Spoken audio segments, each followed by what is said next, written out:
Bismillahirrahmanirrahim. Assalamualaikum warahmatullahi wabarakatuh. Apa kabar? Luar biasa. Masih ada yang bilang luar biasa dalam situasi begini aja ya. Seneng kita ya. Padahal katanya banyak yang bilang bahwa situasi luar biasa hancurnya. Oke, itu baru benar saya kira ya. Ini orang Indonesia kalau ditanya apa kabar baik, itu padahal sebenarnya tidak baik-baik saja. Karena kita memang merasa bahwa hari-hari ini Indonesia sedang tidak baik-baik saja. Terima kasih buat yang sudah hadir hari ini. Saya lihat ada beberapa teman mahasiswa dari berbagai perguruan tinggi ya. Ada dari mana? UIN ya, ada UIN Jakarta ya. Tadi saya lihat ada UNJ, ada teman ada mahasiswa dulu belum sampai ke nelayan. Ya. Mahasiswanya belum selesai disapa ini dari Trisakti dan sebagainya hadir di sini. Terus kemudian tadi betul, oh ITB juga ada hadir di sini. Jadi nah nih baru giliran ada masa nelayan dari aktivis buruh, dan buruhnya ini buruh dari yang juga langsung berkaitan dengan berhadapan dengan PSN ya di Banten ya. Ini teman dari tadi Agra ada hadir. Terus biasa ini mak-mak ini ya, kalau kalangan mak-mak aspirasi juga hadir, aktivis kami, Koalisi Aksi Menyelamatkan Indonesia, juga teman-teman wartawan yang juga hadir hari ini. Selamat datang, selamat bergabung dalam diskusi kali ini, dan dari temanya saya sudah jelas itu. Temanya disebutkan bahwa proyek swasta jadi PSN, rakyat versus oligarki. Dan kalau kita ngomongin rakyat jadi oligarki ini sekarang ini mungkin banyak orang terfokus pada PIK ya, Pantai Indah Kapuk 2 ini, dan kita lihat di situ ada satu orang tokoh yang namanya Said Didu yang dia kalau dalam dikenal dulu tampil ke gelanggang walaupun hanya seorang, nah gitu ya, dia tampil sendirian, dan kita di sini akan menunjukkan solidaritas kita terhadap Said Didu bahwa Anda tidak sendirian, you not stand alone gitu ya. Jadi kita masih bersama dengan Bung Said Didu, tapi juga sebenarnya yang lebih menderita lagi adalah mereka-mereka yang ada warga yang langsung berhadapan dengan para oligarki untuk proyek PSN ini. Nah kita sekarang sebenarnya, tapi kan ada persoalan yang lebih besar. PSN itu kan proyek namanya strategis nasional, dan itu yang memberikan kan pemerintah gitu ya.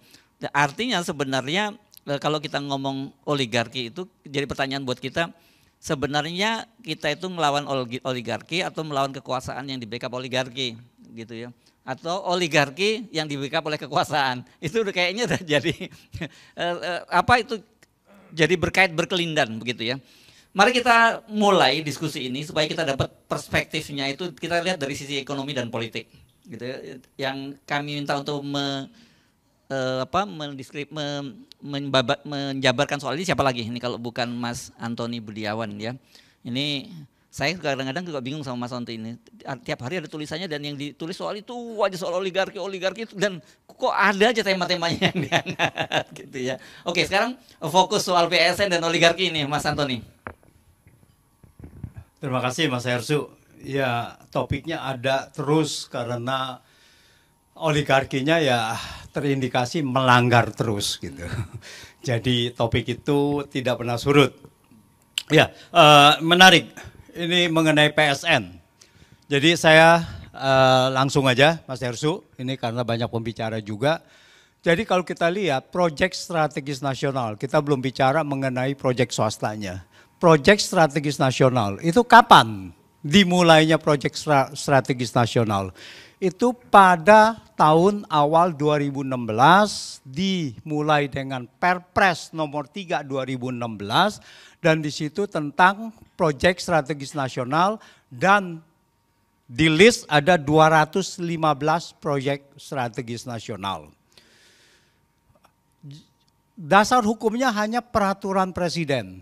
Jadi nah nanti Ibu Bivitri yang bisa melihatnya, Perpres ini tanpa ada dasar hukum, tanpa ada undang-undang, cuman dia merujuk pasal 4 ayat 1 Undang-Undang Dasar bahwa presiden memegang kekuasaan pemerintahan.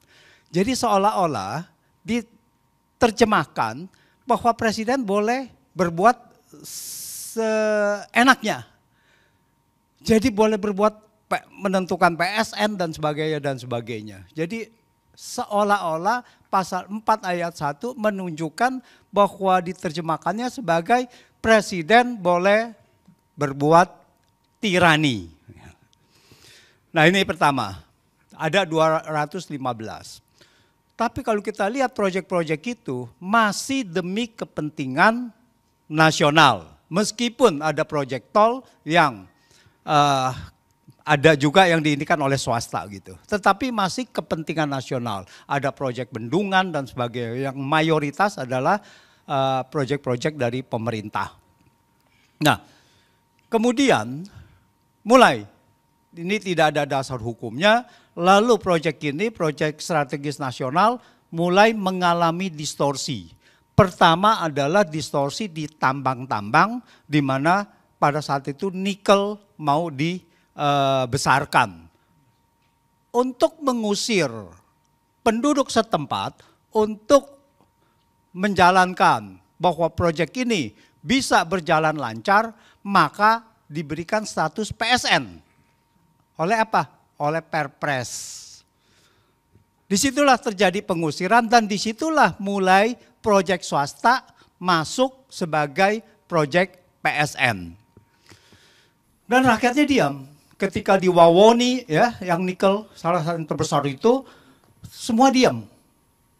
Jadi rakyat diam saja. Jadi penduduk setempat dibiarkan ini sendiri berjuang sendiri, lalu kemudian pasti kalah, aparat turun, pasti itu kalah. Kemudian mungkin masih ingat ya yang lebih dekat dari kita yaitu Desa Wadas. Nah, di mana bahwa di situ ada bendungan, lalu katanya mau diambil batu itu dari Desa Wadas untuk bendungan di Desa Wadas. Padahal katanya di situ adalah nilai ekonomisnya sangat besar sekali, yaitu marmer dan sebagainya gitu. Di situ dijadikan langsung proyek langsung PSN. Orangnya terusir. Jadi untuk kepentingan swasta, masyarakat setempat ini diusir. Itu Desa Wadas. Setelah Desa Wadas, banyak nikel-nikel tapi kita nggak dengar karena ada di Indonesia Timur. Lalu kemudian terjadilah PSN di Pulau Rempang. Untuk pabrik kaca, swasta, pabrik kaca, bahkan swastanya adalah asing lagi ya, melalui perusahaan Indonesia gitu. Jadi ada investor asing gitu, investor dari China mau di Desa Wadas 17.000 hektar pulau yang ada pulau burunya di situ, ada hutan buru dan sebagainya mau dibebaskan.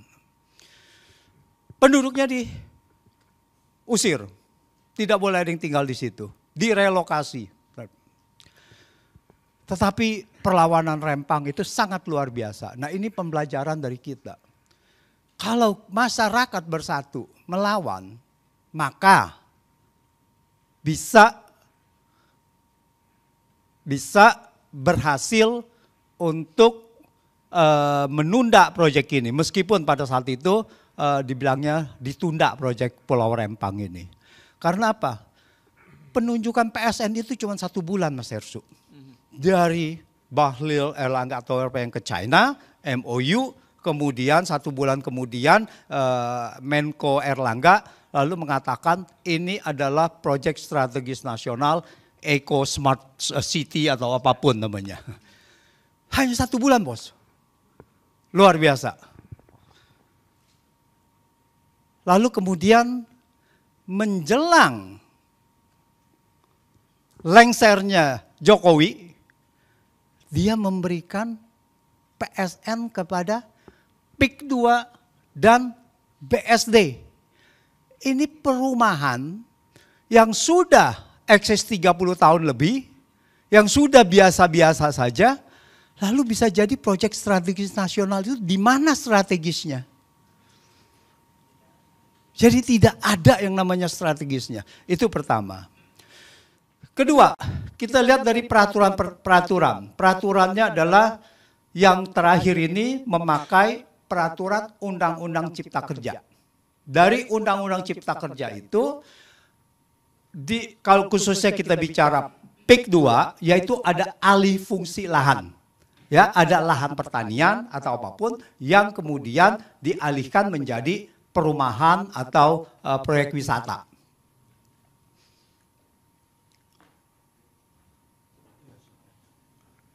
Ya. Nah, jadi begitu dia mengalihkan di dalam undang-undang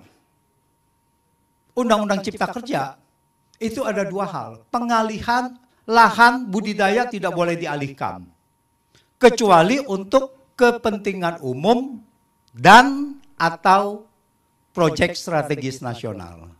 Tapi tidak pernah ada definisi apa strategis nasional itu. Itu pertama, dan atau itu. Jadi boleh dialihkan kalau kecuali untuk kepentingan umum dan atau proyek strategis nasional. Nah, ini penyelundupan hukum nih. Bahwa pasal ayat 1 ayat selanjutnya untuk kepentingan umum, jadi proyek strategis nasional tidak masuk, harus dibuat kajian. Wah, harus ada kajian, ada persyaratannya. Tapi tidak untuk proyek strategis nasional. Pertanyaannya adalah, apakah proyek strategis nasional itu adalah untuk kepentingan umum? Harusnya iya, kepentingan nasional. Kalau namanya kepentingan nasional, harusnya adalah kepentingan umum. Ya enggak?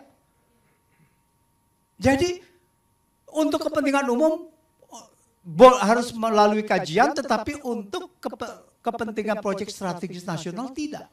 Oleh karena itu, langsung saja diberikan dan lahan-lahan di sana diusir, Anda, saya beli sekian. Oh, sebelum beli NJOP-nya diturunkan dulu kan ya. Sebelum beli NJOP-nya diturunkan dulu gitu. Nah, ini bagaimana NJOP bisa diturunkan gitu ya untuk membeli dengan harga sekian, kalau tidak mau digusur, kalau tidak mau dikriminalisasi. Nah, kemudian kita dengar bahwa Said Didu membela kepentingan masyarakat, beredar luas, lalu dipanggil polisi dan sampai sekarang kalau nggak salah ditersangkakan. Ya. Penyidikan ya. Oke, belum tersangka. Oke, maaf. Soal kalau udah penyidikan tinggal soal waktu kan gitu. Nah, tinggal soal waktu, kalau rakyat melawan ya tidak jadi juga gitu. Tinggal tergantung dari apakah rakyat ada untuk membela kepentingan masyarakat luas. Nah, itu. Jadi proyek strategis nasional ini digunakan untuk mengusir masyarakat setempat demi menjalankan proyek-proyek yang diinginkan untuk kepentingan sekelompok orang. Awalnya adalah untuk kepentingan umum, jalan tol, bendungan, jalan infrastruktur sarana dan prasarana dan sebagainya. Awalnya masih lumayan bagus, meskipun melanggar peraturan perundang-undangan. Nah, yang terakhir, bahwa apakah kalau proyek strategis nasional, anggap saja bahwa dia mengikuti peraturan perundang-undangan, apakah boleh mengusir rakyat begitu? Pasal 28 H Undang-Undang Dasar ayat 4 itu mengatakan bahwa setiap orang berhak untuk memiliki barang pribadi, dan kepemilikan itu tidak boleh direbut oleh siapapun dengan sewenang-wenang. Oleh siapapun tidak boleh direbut. Jadi kalau saya ada lahan di situ lalu saya tidak mau jual, itu bagaimana?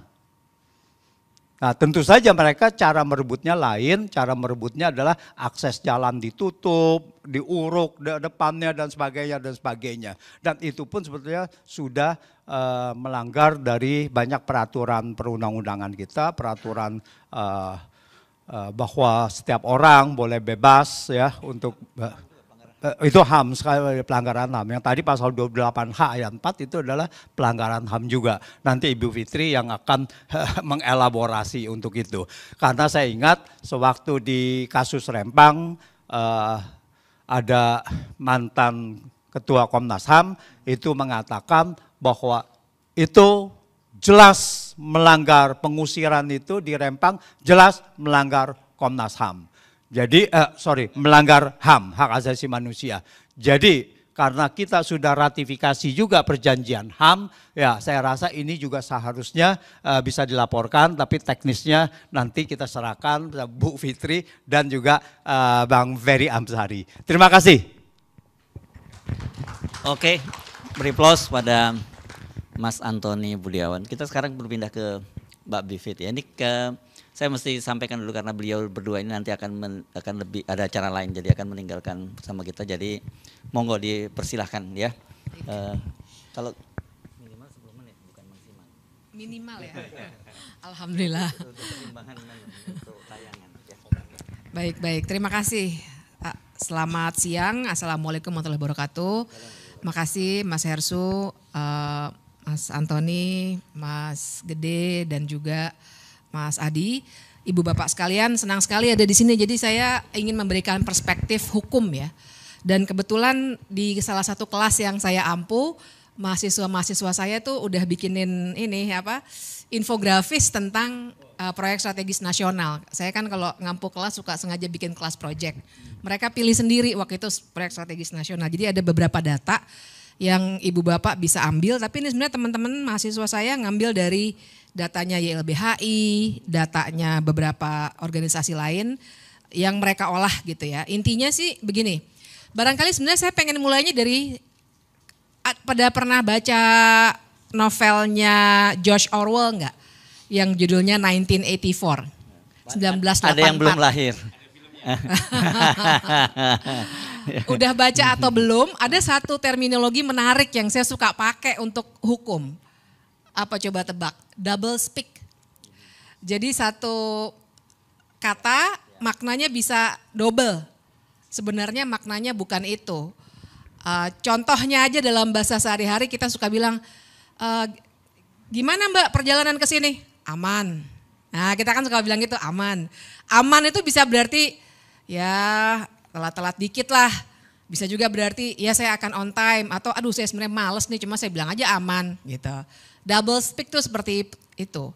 Sehingga saya menyambung apa yang dikatakan oleh Mas Antoni bahwa ketika dia dikatakan ini adalah kepentingan nasional, sebenarnya kita belum tentu bicara kepentingan nasional.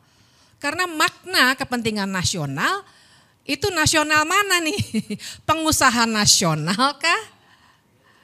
Atau warga nasional, maksudnya kita warga? Atau apa? Atau penyelenggara negara? Karena di sini nanti kita harus lihat, kata orang kan the devil is in the detail. Setannya tuh ada di perincian-perincian kebijakan yang dibuat. Nah persis di situ persoalannya. Karena ternyata proyek strategis nasionalnya itu untuk apa dan untuk siapa? Itu pertanyaan besarnya. Karena kalau kita lihat data yang disediakan oleh mahasiswa saya ini misalnya, yang dihasilkan adalah, ini datanya data tahun lalu sebenarnya 2023. Ternyata ada 106 konflik agraria dari PSN-PSN yang ada di seluruh Indonesia. Dan luas wilayah yang berkonflik itu 800.000 hektar. Yang berkonflik ya, bukan berarti yang lain tidak menjadi masalah, tapi itu karena ada perlawanan-perlawanan. Lebih dari 1 juta rakyat jadi korban. 134 tindak kekerasan dan 43 kasus kriminalisasi. Kemudian jangan lupa keterlibatan perusahaan swasta itu ada 100 konflik, pemerintah daerah 74 konflik, dan Polri 50 konflik. Jadi memang sedemikian rupa diamankannya PSN. Karena sebenarnya kalau ibu bapak kawan-kawan punya pertanyaan PSN itu sebenarnya apa sih? Dia itu seperti wadah, ibaratnya gelas ini wadah. Apa aja yang masuk ke dalam gelas ini dia akan mendapatkan status PSN, jadi itu makanya saya ibaratkan sebagai wadah, dan akibatnya adalah dia akan mendapat banyak sekali keistimewaan. Seperti yang tadi Mas Antoni sebutkan, beberapa keistimewaannya bisa dilihat juga, tadi sudah disebutkan sedikit, ada peraturan, ada dasar hukumnya dibuatkannya baru di Undang-Undang Cipta Kerja, dasar hukum yang sifatnya undang-undang. Mas Antoni tadi bilang awalnya hanya perpres, benar, saya konfirmasi itu, hanya perpres, yang cantolannya langsung ke Undang-Undang Dasar dan itu seharusnya tidak boleh setelah reformasi karena ada perapihan peraturan perundang-undangan dengan undang-undang tentang pembentukan peraturan perundang-undangan. Sekarang undang-undang 12 ya, 2011, tapi dulu tuh sejak 2004 itu udah nggak boleh. Karena dulu itu Soeharto pakai kepres buat banyak hal. Saya tahu persis itu karena kebetulan penelitian pertama yang saya lakukan selepas saya, sebenarnya belum lulus kuliah waktu itu, adalah kepres-kepres yang disalahgunakan oleh Soeharto. Dan sebagian dari penelitian yang saya hasilkan bersama kawan saya, waktu itu jadi dasar salah satunya gugatan ya untuk waktu itu Super Semar, Yayasan Super Semar. Tapi kita tahu bahwa sampai meninggal dunia Pak Soeharto tidak pernah kena kasus pidana. Nah, tapi belajar dari situ salah satunya penyalahgunaan kepres yang langsung dari Undang-Undang Dasar, maka sebenarnya tidak boleh lagi ada undang-undang atau ada peraturan presiden yang dikeluarkan langsung berdasarkan Undang-Undang Dasar. Nah, itu kesalahan pertama. Kemudian kesalahan itu nampaknya dicoba diperbaiki atau diberikan fasilitas yang lebih, wadah PSN-nya itu dengan Undang-Undang Cipta Kerja. Kita semua tahu undang-undang itu keluar sebenarnya 2021, tapi kemudian dinyatakan inkonstitusional oleh MK, tapi kemudian dibuatkan perpunya lagi oleh Jokowi tahun 2022. Nah, dari Undang-Undang Cipta Kerja itu keluar PP nomor 42 tahun 2021, isinya adalah atau tentang kemudahan proyek strategis nasional. Nah, di sini nih gelas untuk wadah PSN itu dipoles sedemikian rupa sehingga kemudahannya luar biasa memang. Mulai dari izin, kemudian ada pengadaan tanah untuk kepentingan umum, itu ada perpresnya juga Ibu Bapak, bahkan kemudian dibuatkan yang khusus untuk PSN atau di bawah Undang-Undang Cipta Kerja dipermudah lagi, sehingga akhirnya akan sangat mudah mulai dari fasilitas pembiayaan, perizinan, pengadaan tanah untuk kepentingan umum, tuh double speak lagi kan, kepentingan umum yang mana nih, kemudian beberapa perizinan lainnya lah, karena kita tahu untuk memulai suatu proyek kita akan berbicara soal dokumen yang luar biasa banyak begitu ya. Dan jangan lupa kita berbicara di sini bukan sekedar bahkan bukan hanya Wadas atau Rempang, tapi kita berbicara soal mulai dari sirkuit Mandalika, Bendungan Bulango Ulu, Gorontalo, tol Padang Pekanbaru, kawasan ekonomi khusus Gresik, PLTA Pinang, banyak sekali daftarnya. Kalau di Google sebenarnya bakal ketemu langsung semuanya. Termasuk cetak sawah baru di Pulau Pisau, Kalimantan Tengah, pembangunan waduk Sepaku, banyak sekali. Bayangkan itu semua mulai dari bandara, bendungan, jalan tol, semuanya diberi kemudahan. Mulai dari perizinan sampai pengadaan tanah atas nama kepentingan umum. Jadi itu kesalahan yang luar biasa besar karena akhirnya karena dapat kemudahan atas nama PSN dilakukanlah pelanggaran-pelanggaran HAM seperti yang tadi Mas Antoni katakan. Jadi atas nama PSN kalau lihat kasus di Pulau Rempang itu misalnya diusirlah masyarakat adat yang sebenarnya sudah tinggal di situ sejak nenek moyang mereka, bahkan sejak Republik Indonesia belum menjadi Republik Indonesia, diambil tanahnya atas nama PSN dan kemudian kalau mereka menolak dan akhirnya terjadi konfrontasi dengan aparat keamanan, akhirnya digunakanlah gas air mata secara berlebih-lebihan. Kalau waktu itu Ibu Bapak ingat sampai anak-anak kecil di sekolah-sekolahan itu sakit matanya, pingsan dan lain sebagainya. Apakah itu pelanggaran HAM? Iya, karena penggunaan gas air mata secara berlebihan dan menyakiti orang lain, apalagi anak-anak, itu merupakan pelanggaran hak asasi manusia yang harusnya diusut lebih lanjut begitu. Nah, jadi itu situasi yang terjadi. Dan kalau begini, mungkin ada pertanyaan juga, kenapa sih perlu ada PSN? Dan kenapa baru pas zamannya Jokowi aja mulai 2016 itu ada PSN?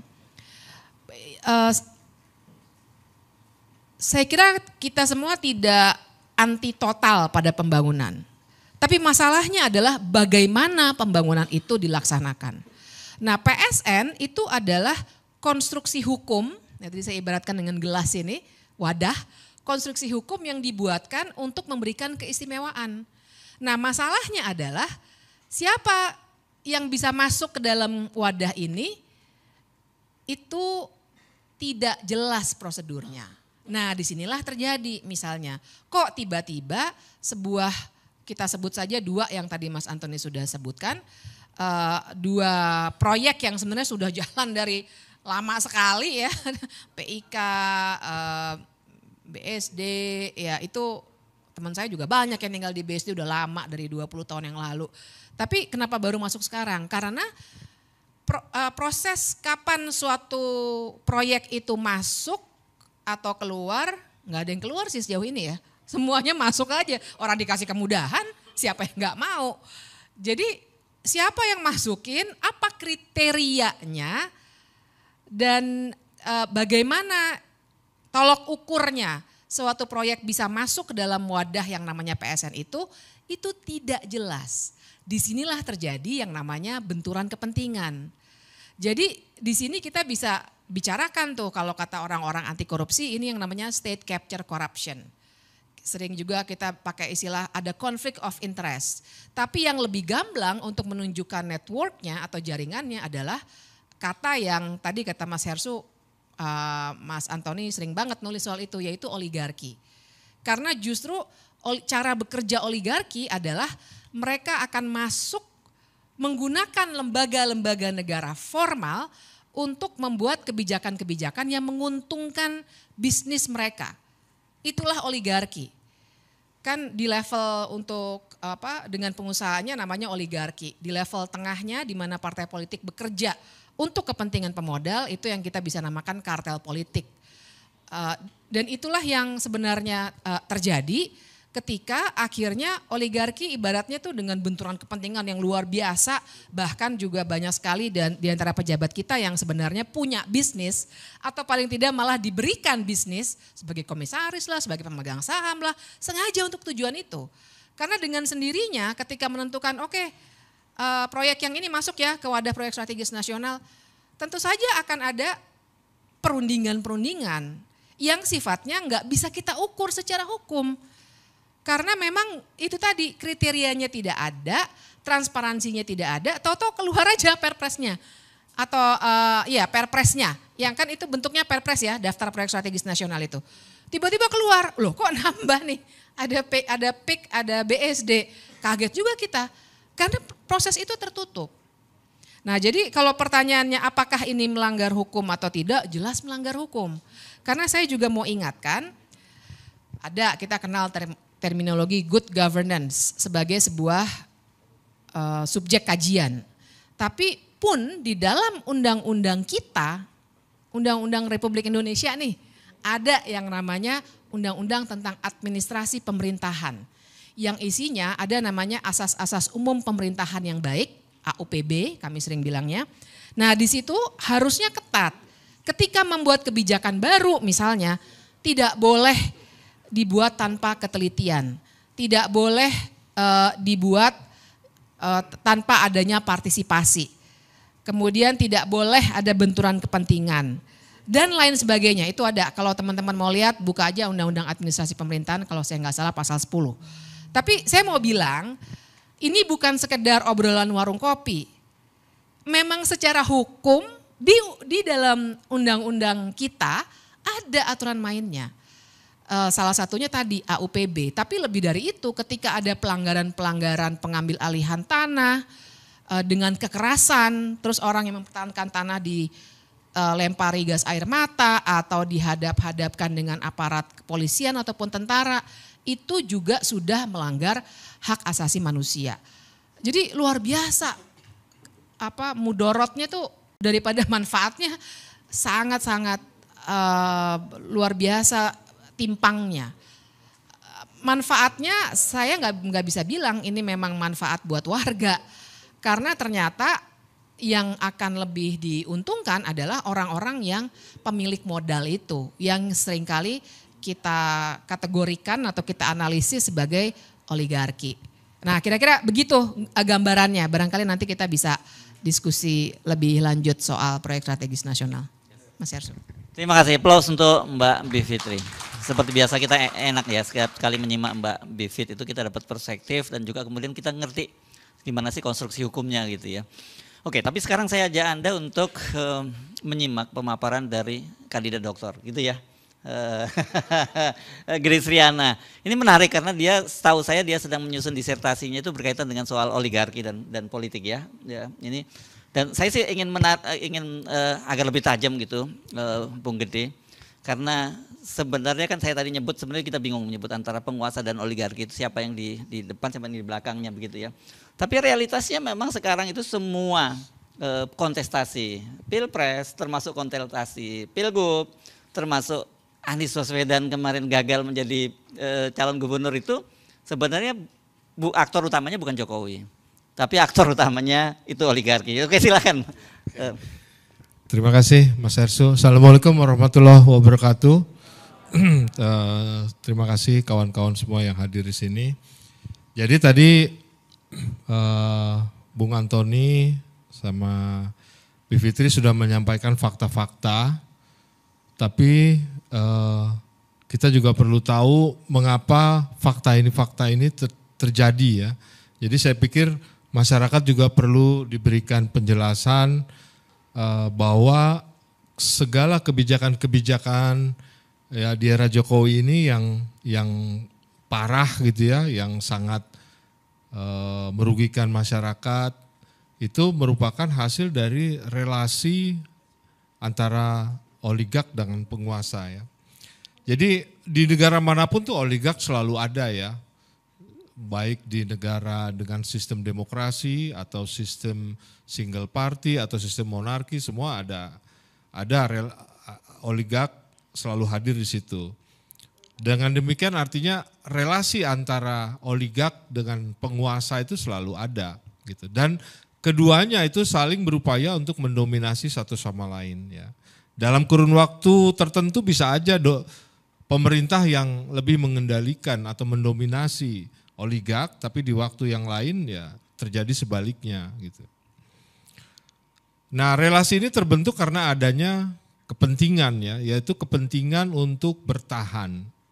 Oligark kepentingannya mempertahankan kekayaannya ya kalau menurut definisi Winters, atau dia mengakumulasikan kekayaannya kalau menurut hadis Robinson. Ya, sedangkan dari penguasa jelas dia mempertahankan posisinya atau kekuasaannya.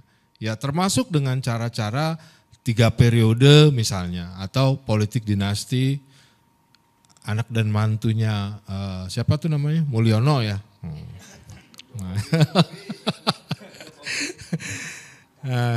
Nah sekarang kita pengen tahu siapa sih sebenarnya yang dimaksud dengan oligark.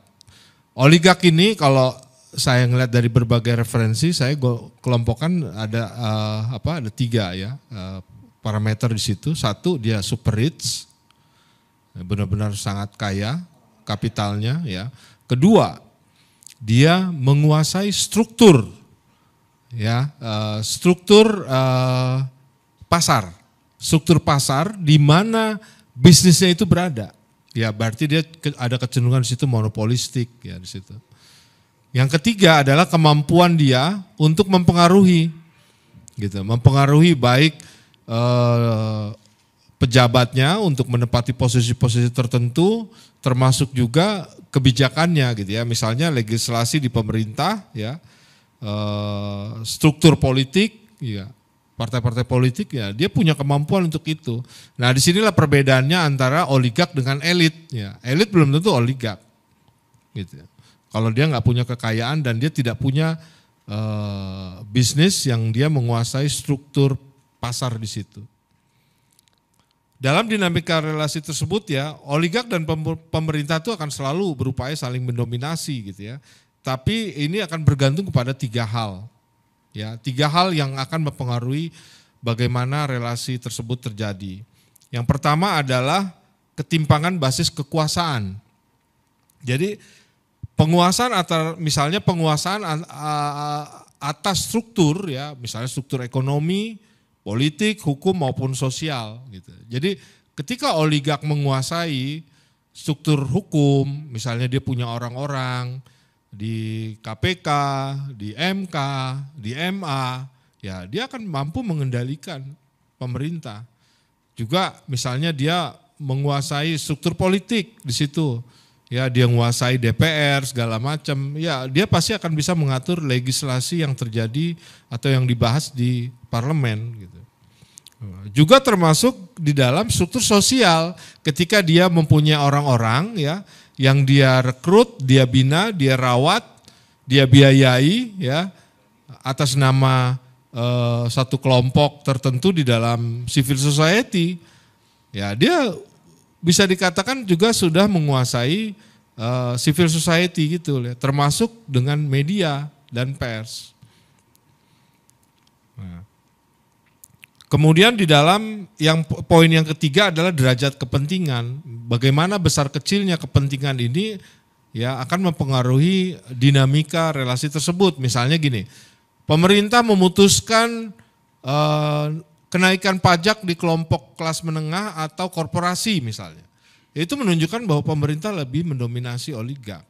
Tetapi ketika pemerintah menurunkan biaya subsidi, ya anggaran subsidi, kemudian fokus kepada infrastruktur, itu bisa dikatakan bahwa oligarki yang lebih mendominasi di sini. Nah, oligarki ini akan mengerahkan semua sumber daya yang melimpah ini yang dimiliki oleh oligark ini ya. Mereka dapat saja akhirnya mendominasi pemerintah melalui regulasi, perizinan-perizinan, ya, keputusan-keputusan pemerintah, legislasi di DPR, hingga termasuk pilpres, pilkada, gitu ya. Juga ya bisa juga oligarki ini membuat partai politik memajukan kongres dan muktamar atau munasnya. Bisa itu oligarki. Bahkan mengganti ketua umum partai politik pun oligarki bisa. Termasuk yang terakhir fenomena misalnya tadi Mas Heru sudah sebutkan di Pilkada DKI. Oligarki juga melakukan itu, mampu untuk melakukan itu, menggagalkan misalnya Anies gitu ya, masuk untuk ada di Pilkada. Karena bagaimanapun juga DKI sebagai daerah aglomerasi di sini mempunyai kepentingan ekonomi yang sangat tinggi, gitu loh. Jauh lebih tinggi menurut saya dibandingkan dengan IKN, gitu. Jadi siapapun orang-orang yang nanti akan berkuasa di Jakarta, ya tentunya harus bisa mengakomodir kepentingan itu. Nah, oligarki selain dia melakukan investasi politiknya ya, otomatis dia akan membutuhkan juga jaminan atas investasi politiknya itu ya. Ya misalnya dengan dia menempatkan ya atau mengharuskan orang-orang itu lolos ke Senayan. Udah ditentuin si A, si B-nya itu siapa, duduk di komisi mana itu sudah diatur semuanya. Gitu. Kemudian duduk di institusi penegakan hukum dan peradilan itu siapa, itu semua sudah dibuat jenjangnya. Ya, termasuk membentuk dan mensupport kelompok-kelompok penekan yang ada di kelompok masyarakat sipil dan termasuk juga media-media tertentu. Nah, threshold itu juga merupakan salah satu cara untuk menjamin investasi partai politik, oligark di dalam politik. Dengan threshold ini sudah bisa diatur, ya. Misalnya pilpres, thresholdnya itu kan cukup besar ya, 20%. Nah itu sudah bisa diatur, siapa yang akan maju, siapa yang calon yang sudah disetujui oligark, siapa yang calon pendamping, siapa yang calon akan pasti kalah. Nah itu sudah ketahuan semua. Disitulah cara oligark untuk menjamin investasinya. Nah menurut, ada teori yang saya pernah baca itu menurut Thomas Ferguson, menjelaskan bahwa konstituen utama dari partai politik itu bukan pemilih, justru oligark yang jumlahnya terbatas. Oligak inilah yang diperebutkan dalam pandangan partai politik dengan bantuan kapital ya untuk kampanyenya partai politik. Pemilih nantinya akan mengikuti ketika bantuan atau investasi dari oligak ini dapat digunakan secara efektif ya dalam operasi atau kampanye politiknya ya dengan cara menaikkan elektabilitas kandidat yang sudah disetujui oleh oligak. Jadi yang nomor satu justru konstituen utamanya yang diperebutkan adalah oligak oleh partai-partai politik. Nah, dalam riset disertasi saya juga saya memperkenalkan istilah namanya terkait di dalam ini ya relasi antara oligak dan penguasa ini, istilahnya saya sebut sebagai aktor supra power. Itu dalam scholar ilmu politik maupun ilmu pemerintahan belum ada.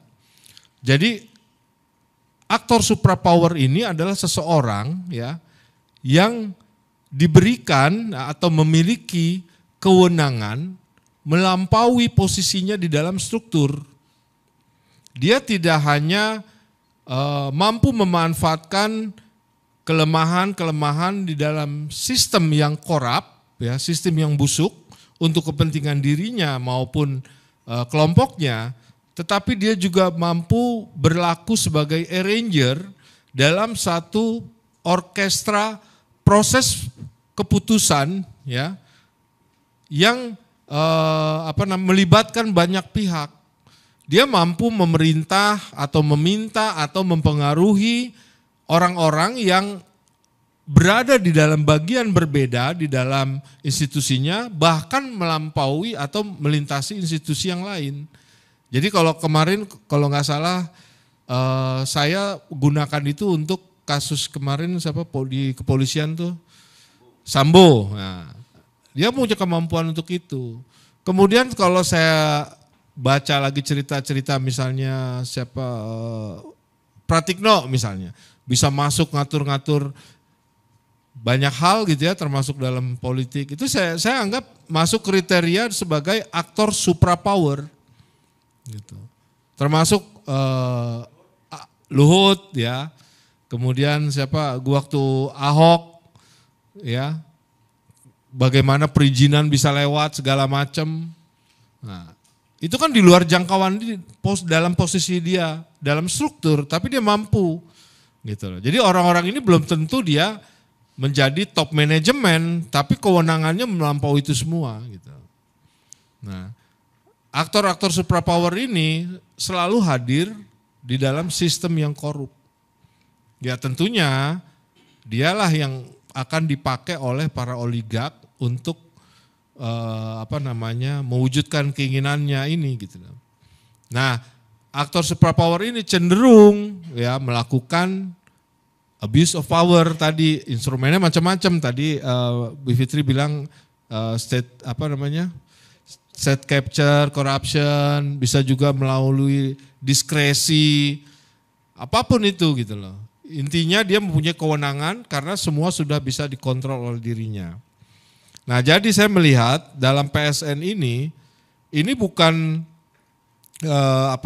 muncul yang tiba-tiba gitu loh, tapi sebagai hasil dari relasi antara penguasa kita ya pemerintahan Jokowi dengan oligak gitu. Dan ini bukan muncul tiba-tiba.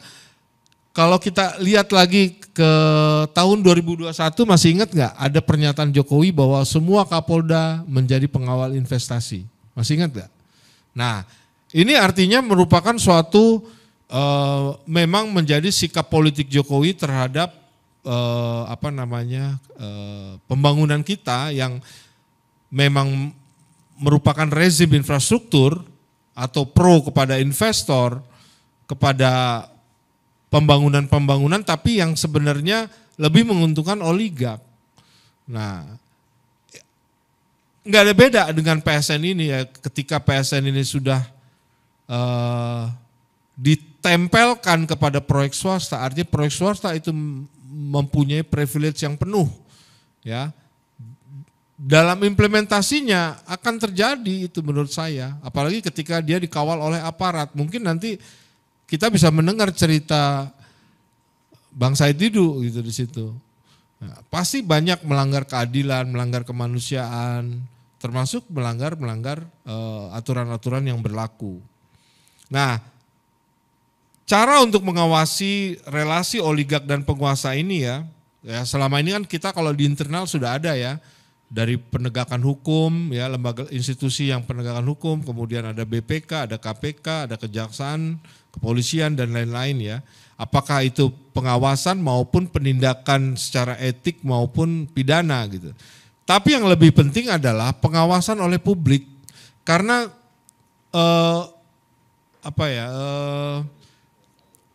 transaksi itu antara oligark dan penguasa itu bisa terjadi kapan saja. Di malam hari pun saat kita tidur mereka bisa bertransaksi. Dan institusi yang ada itu tidak akan mungkin melakukan pengawasan terus-menerus.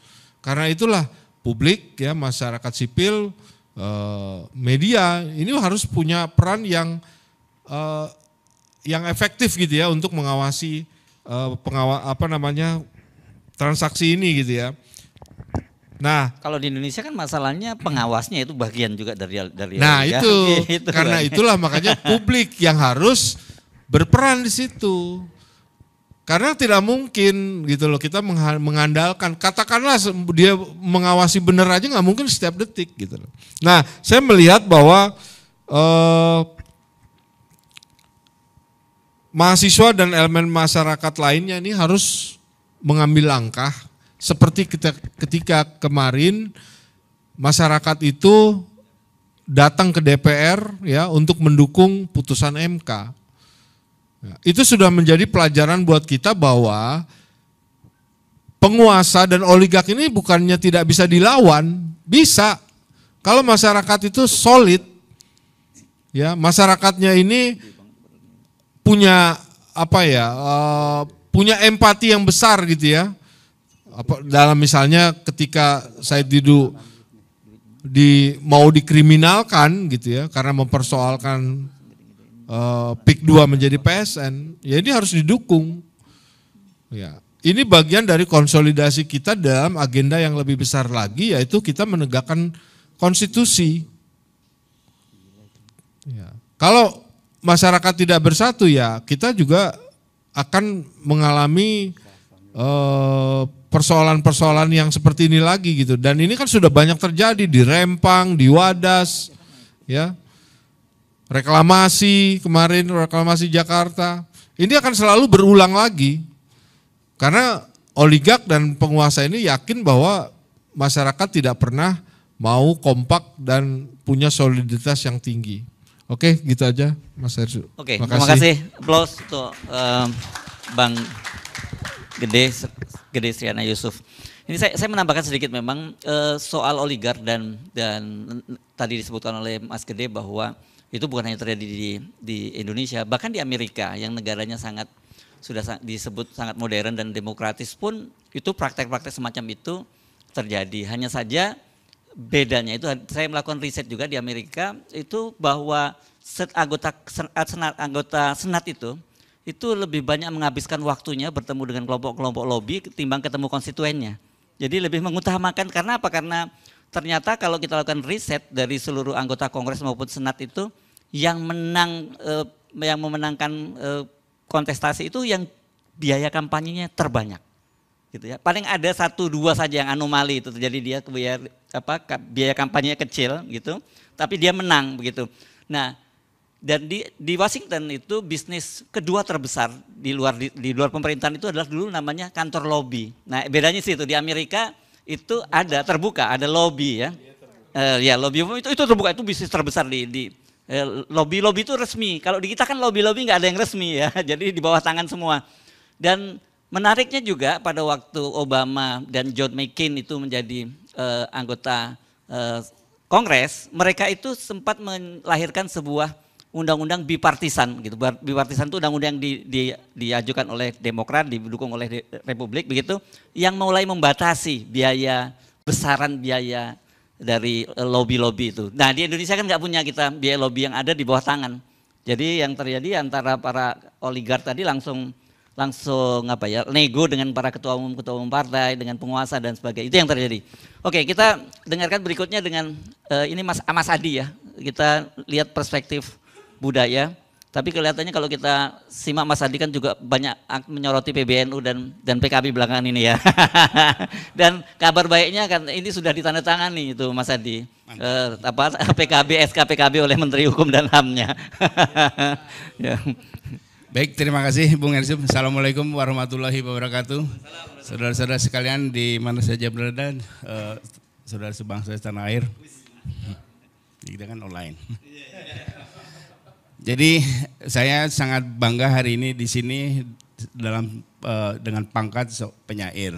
Biasanya kan Ketua Komite Eksekutif Koalisi Aksi Penyelamatan Indonesia, kadang-kadang Koordinator Gerakan Indonesia Bersih, kadang-kadang juga inisiator Komite Bangkit Indonesia. Tapi yang paling benar itu adalah penyair. Dan saya paling bangga dengan profesi penyair ini, sebutan penyair. Enggak, ini lebih membanggakan juru bicara Gus Dur, tapi yang paling membanggakan itu yang paling benar itu sebagai penyair. Karena penyair inilah satu-satunya profesi yang dijadikan judul surat dalam Al-Quran, Asy-Syu'ara, surat ke-26. Jadi memang betapa hebatnya penyair.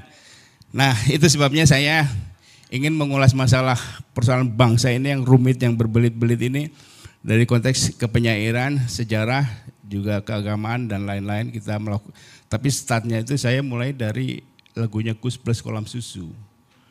Yang liriknya orang bilang tanah kita tanah surga.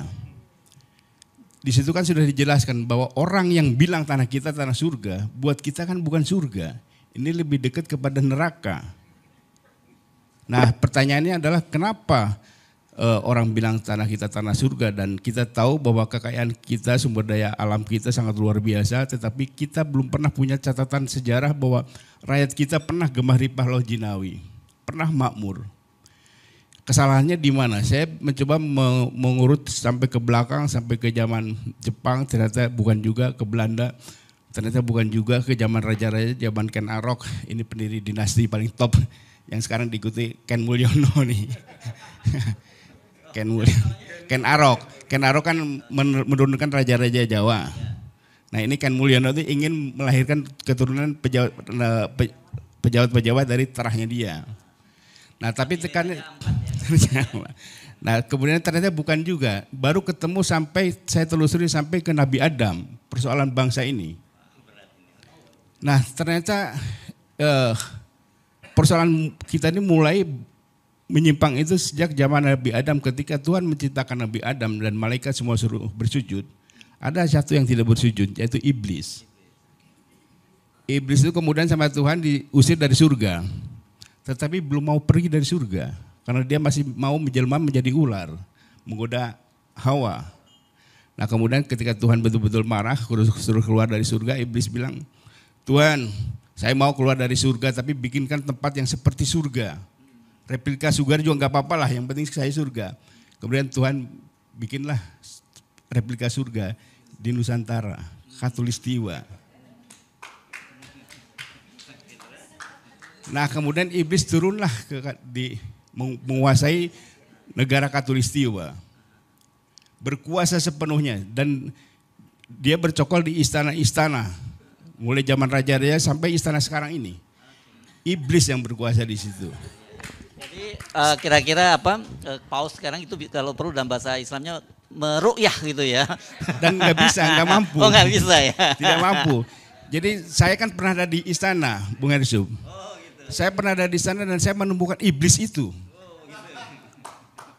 Jadi tiba-tiba ada orang datang dengan seorang polisi bintang 1 datang, Mas Adi, ini teman saya ini ingin jadi Kapolda. Ini ada dana 1,5 miliar untuk operasional, tapi untuk yang lain-lain, tapi kira-kira dia ngasih 500 dulu, ini operasional. Jadi tidak ada masalah. Ini saya kan nggak pernah lihat uang puluhan juta juga nggak pernah tiba-tiba disodorkan itu. Ini kan iblis pas ini yang menurunkan ini. Nah, waktu itu iman kita kuat, Gus Dur imannya kuat juga. Iblis tidak betah di sana, kemudian pindah ke Senayan. Bersekutu dengan Senayan kembali ke istana.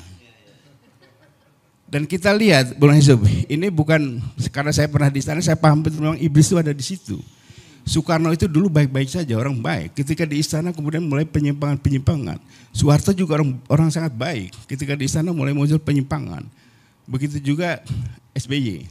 Yudhoyono kurang lebih kemudian berlanjut kepada Mulyono, dinasti Mulyono dan Yudhoyono. Joko Widodo itu orang baik dulu. Dia janji anak-anaknya itu berdagang, tidak mau ke politik. Tapi karena iblis. Siapa lagi kalau bukan iblis yang menghasut itu. Jadi memang kekuatan iblis. Nah, oleh sebab itu ke depan itu kita harus memilih pemimpin yang imannya kuat, yang bisa melawan iblis. Kalau tidak, orang baik kayak Prabowo pun kalau di istana tidak kuat iman, dia bisa menjadi tergoda oleh iblis. Nah ini bahayanya. Kemudian kesimpulan ini saya turunkan menjadi puisi. Sebelum masuk ke situ saya baca dulu. Tapi nanti saya juga akan menyinggung juga soal oligarki dan lain-lain itu. Nah jadi pendekatan itu kemudian melahirkanlah puisi.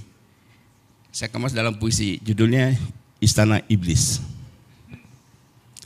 Memandang Indonesia, nyium aroma surga.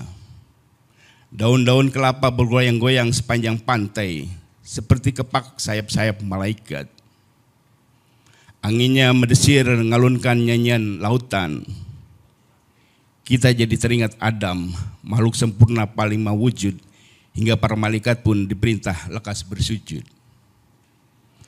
Adam telah menghirup wangi dosa dan dari tubuh Hawa yang terperdaya, keduanya diusir dari surga dalam kehinaan telanjang. Adam terdampar di bukit Safa dan Hawa di bukit Marwah. Dan iblis? Kemana iblis? Ibu dari segala kesombongan itu pergi. Setelah surga dinyatakan tak layak lagi baginya, pembuat huru-hara pertama di alam semesta itu milih tetap tinggal di surga meski itu hanya replika. Jadi iblis kemudian ke Nusantara. Replika surga adalah jajaran pulau di hamparan biru laut. Para pengelana nyebut ini Zamrud Khatulistiwa. Tapi kaum pribumi bilang ini negeri para jalang. Karena iblis merintah ini negeri dari istana Tibudaya. Dari istana Tibudaya iblis menunaikan sumpahnya menghadang manusia dari depan dan belakang, dari kanan dan dari kiri, dari semua arah mata angin untuk menyesatkan manusia dari jalan yang lurus. Maka bumi dan air dan kekayaan alam yang berlimpah dikuasai iblis dan tak pernah jadi berkah bagi rakyatnya. Kebenaran jadi perkara yang menakutkan, kejujuran berada di ketinggian di atas angan-angan. Maka melihat istana yang dibangun dari puing-puing kebohongan, melihat istana Tibudaya dan iblis duduk di singgasana, nyerupai penguasa dari masa ke masa, dari masa ke masa. Memandang Indonesia melihat replika surga, tapi hanya mereka yang tunduk kepada iblis yang bisa nikmati aromanya. Itu demikian. Nah, siapa sih yang tunduk kepada iblis yang mencium aroma surga? Ya para konglomerat oligarki itu. Nah jadi saya melihat, nah jadi saya jamin bahwa penguasa istana kalau tidak kuat iman pasti akan digoda iblis. Ini iblis yang menggoda Adam ini. Jadi sangat kuat dan pasti akan tergoda.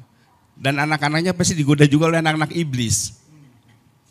Nah jadi godaan-godaan iblis ini menjadi seperti apa sih? Dalam konteks demokrasi adalah KTBLC, adalah undang-undang. Kita melihat misalnya di masa lalu, ada jadi ketika saya mempelajari konstruksi korupsi di Indonesia, biasanya bermula dari undang-undang. Selalu dari undang-undang. Tidak ada ujung-ujung kemudian nyopet orang nyolong, enggak. Dari undang-undang. Salah satu monumen yang dulu saya ingatkan juga kepada teman-teman komisioner KPK. Ini konstruksi. Dulu ada tahun 2008 tuh ada yang paling monumental tuh ada undang-undang alih fungsi hutan. Itu DPR pertama Al-Amin, orang yang terpercaya tapi kemudian sangat tidak dipercaya, itu ditangkap oleh KPK. Dasarnya adalah apa yang terjadi? DPR membuat undang-undang alih fungsi hutan ini bersama para iblis-iblis itu.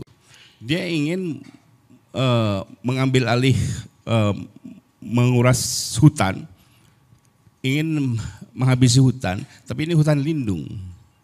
Kemudian dibuatlah undang-undang itu yang di dalamnya itu ada batu baranya, sehingga kita mau mengolah tapi ini hutan lindung. Maka dibuatlah undang-undang yang memberikan diskresi. Kemudian hutan ditebangin, batu baranya nggak ada, tapi bukan hutannya sudah ditebang. Atau ada juga hutan ditebang, batu baranya ada, diambil, kekayaan alamnya diambil, dan modelnya seperti itu. Nah, saya melihat hal itu selalu berulang-ulang, dan PSN ini antara lain itu sebabnya hampir semua undang-undang kita, kayak contoh soal PSN itu, tidak pernah ada kejelasan kriterianya seperti apa sih. Siapa sih yang menentukan, tim mana, orang seperti apa yang menentukan soal kriteria ini, sehingga ini masuk PSN, ini alih fungsi hutan atau dan lain-lain. Nah ini tidak pernah, dan itulah permainan iblis. Dan disitulah uang itu mengalir. Godanya luar biasa, bisa iblis itu bisa ngasih iming-iming pesawat jet, super jet, bisa 3 orang bisa terpukau.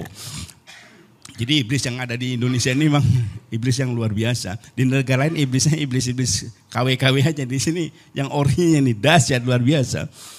Nah jadi konstruksi korupsi di kita selalu lewat undang-undang. Kemudian adalah ditiupkanlah bahwa kebijakan tidak bisa dipidana. Ini kan sinting. Policy itu bisa dipidana kalau crime policy jenisnya. Kebijakan itu bisa dipidana kalau kebijakan kriminal. Kebijakan yang didesain untuk kriminal. Nah jadi apakah PSN bagian dari itu? Ini harus ada audit forensik soal proses undang-undang itu. Dan kita kaji seperti tadi yang disampaikan oleh Bivitri, ada 106 konflik. Ini baru yang kajian teman-teman dari dimonitor dari online ya. Belum penelitian yang langsung. Itu pasti hampir semua PSN itu menimbulkan masalah. Di masa lalu ada Kedung Ombo pertengahan tahun 80-an. Itu betul-betul memang untuk kebutuhan rakyat, untuk pertanian. Tapi Soeharto yang katanya sangar aja masih bisa diskusi, masih bisa didemo, masih bisa dihalang-halangi. Nah muncul gagasan model PSN ini ketika zaman rezim Yudhoyono.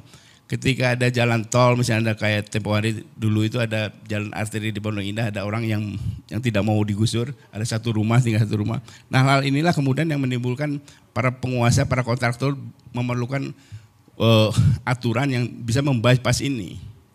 Nah waktu itu memang hanya sedikit. Nah di zaman setelah Yudhoyono, di zaman Mulyono ini lebih sangar lagi. Semua di bypass. Dan hampir tidak ada perlawanan karena rezim kita kan rezim demokrasi, dianggap kalau sudah ada undang-undangnya itu maka semua aparatur negara wajib melindungi undang-undang. Padahal undang-undangnya ini undang kriminal. Jadi kalau kita kaji kembali persoalan ini kita akan menemukan itu. Nah kemudian persoalan ini bisa lancar karena tadi yang disampaikan oleh Gede itu ada suprastruktur, suprapower. Suprapower itu bisa seseorang, bisa sekelompok orang. Dan ini memang biasa dipakai oleh rezim diktator atau rezim yang korup. Di masa lalu misalnya di zaman Hitler ada SS, itu pasukan yang supra pasukan yang bisa menghancurkan siapa saja. Di zaman Orde Baru ada Opsus, ada 2 orang yang paling top itu Ali Murtopo dan Sujono Humardani, itu supra powernya. Orang takut sama itu. Kemudian ada juga muncul Benny Murdani dan kemudian di zaman Gus Dur ada juga isu itu soal pembisik itu nggak ada tapi. Nah hal semacam ini luar biasa memang, dan bagaimana mengatasinya ini memang saya berharap betul kepada sahabat kita, teman kita semua, paling tidak pernah kita kenal semua, namanya Prabowo Subianto, sekarang presiden. Dia berjanji koruptor lari ke antariksa pun akan dikejar oleh dia, bisa jadi bikin ke Antartika. Ke Antartika dikejar tim khusus, mudah-mudahan yang dikirim itu tim mawar, bisa masalah. Nah ini kan luar biasa. Nah sehingga ke depan ini kita bisa dengan cepat menyusul Korea Selatan. Paling tidak dalam menindak bekas presiden lah. Sepakat. Nah tinggalkan soal kemajuannya, ketika selangkah lagi kita mengikuti apa yang bisa kita ikuti. Jadi soal PSN ini memang harus dilawan. harus kita kaji kembali, kita gugat ini. Mungkin nanti teman-teman dari Bivitri, ahli hukum tata negara bisa mempersoalkan apakah ke Mahkamah Agung atau ke MK. Nah, sehingga kalau PSN ini abuse of power, melanggar hukum, ilegal, jadi kita bisa lawan semua PSN itu bisa diselesaikan dan energi kita bisa untuk membangun hal-hal yang lain. Jadi dengan demikian,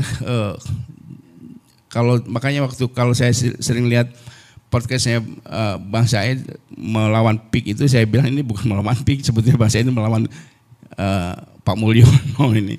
Karena yang bikin PSN, yang bikin dia begitu kan PSN ini. Nah jadi arah kita ke situ. Nah jadi saudara-saudara sekalian, jadi sumber korupsi di kita, iblis di kita ini berupa undang-undang, oligarki. Nah saya pernah membaca beberapa belas tahun yang lalu tulisannya Albert Einstein soal white socialism. Dia sudah menjelaskan tahun 49, sudah menjelaskan hati-hati dengan kapitalis ini. Dengan oligarki ini, mereka tidak bisa diperiksa bahkan oleh DPR. Karena DPR ini dari partai politik yang mereka biayain kampanyenya.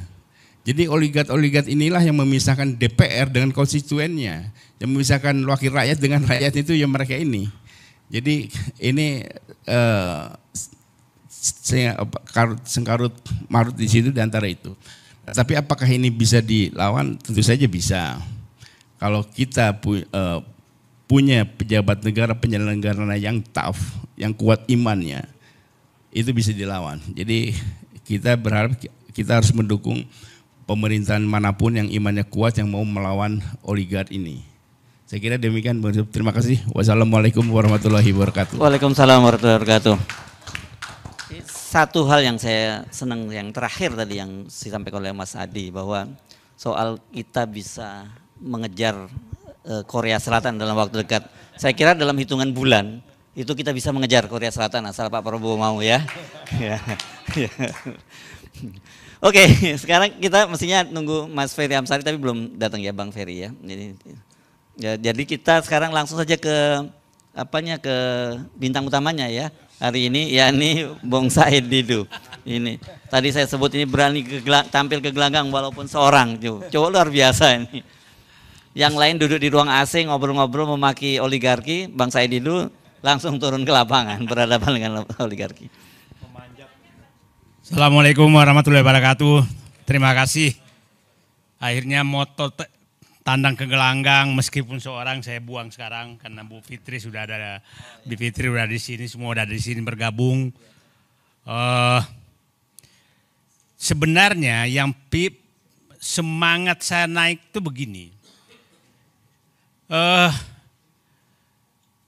Tanggal 6 Agustus, ini saya bicara apa di balik ini semua, ini baru saya membuka. 6 Agustus, saya ketemu seseorang yang saya tahu posisinya adalah penghubung politik antara oligarki dengan penguasa, dengan pengusaha yang mengendalikan kekuasaan dengan kekuasaan.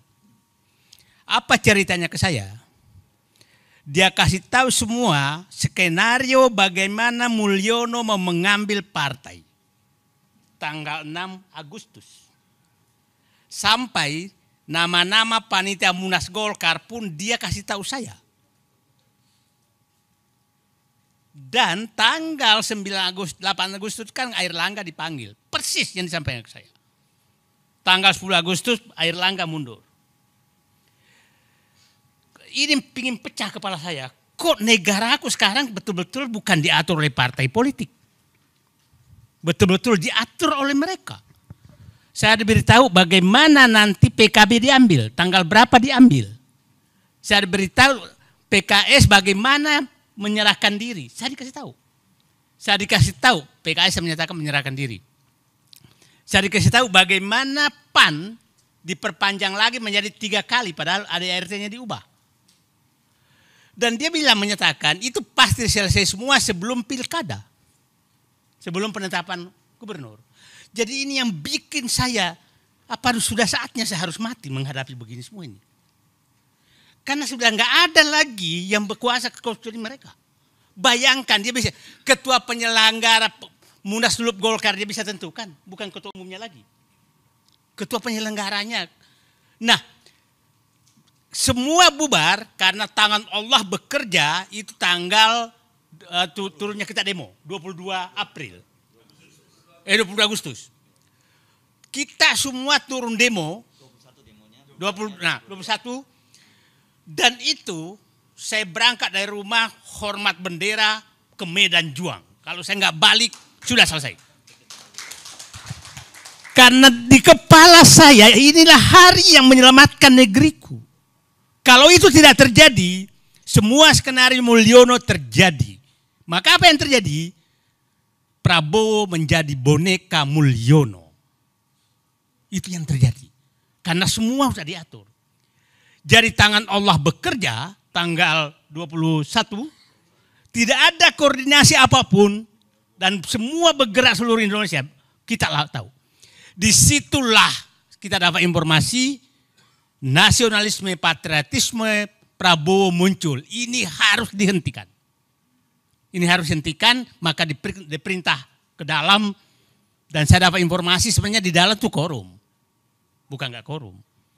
Tapi patriotisme dan nasionalisme Prabowo menyelamatkan negerinya. Itulah saya katakan, saya bicara dulu sebelum masuk fakta-fakta di lapangan. Saya berharap Prabowo itu, Habibie itu, memuji, menjadi murid Pak Harto 30 tahun lebih. Tapi dia pada saat presiden menjadi Habibie yang lepas dari Pak Harto. Dan mengambil kebijakan yang berbeda dengan Pak Harto demi menyelamatkan bangsa dan negaranya. Saya berharap Prabowo kalau nggak bisa 100% Habibie ya 90% lah. Menjadi orang yang selamat datang. Oke. Saya sekarang masuk kepada praktek-praktek yang akan terjadi PIK 2 supaya kita punya gambaran. Saya ada 4-5 hal yang saya ingin jelaskan. PIK 2 itu apa sih? Yang kedua, aturan apa yang menyebabkan kezoliman dan ketidakadilan prakteknya di ini supaya kita ahli-ahli teori. Saya praktek saja fakta lapangannya seperti apa dan apa yang akan terjadi ke depan. Saya menyatakan PSN PIK 2 itu adalah praktek oligarki yang sangat nyata dan berlangsung sempurna apabila kita tidak ada yang turun. Saya turun ke bawah itu betul-betul hambatannya tidak ketulungan. Setiap orang yang saya foto dengan saya itu pasti besoknya akan dipanggil oleh aparat. Ya. Jadi saya turun, nah kemarin saya turun lagi naik motor, saya ditelepon orang, Pak, saya minta Bapak jangan turun, Bapak lagi diincar. Udah kayak begitu sekarang. Jadi itu wilayah preman di 9 kecamatan. Itu sudah nggak ada pemerintah. Jadi maksud saya, ada wilayah yang pemerintah sudah nggak ada. Itu adalah wilayah PSN PIK 2. Wilayah PSN PIK 2 itu kan ditulis hanya 1.700 hektar. Menjadi 2.800. Tapi faktanya, semua wilayah di 9 kecamatan itu terpampang semua PIK 2. Bukan wilayah yang disebutkan. Nah, 9 kecamatan tuh mulai dari Kosambi, Teluk Naga, Paku Haji, Mauk, Sukajadi, Kemiri, Kronjo, Mekar Baru. Itu 8 kecamatan adalah Kabupaten Tangerang. Tambah kampungnya Ma'ruf Amin itu Tanara itu masuk, tapi Ma'ruf Amin pun diam.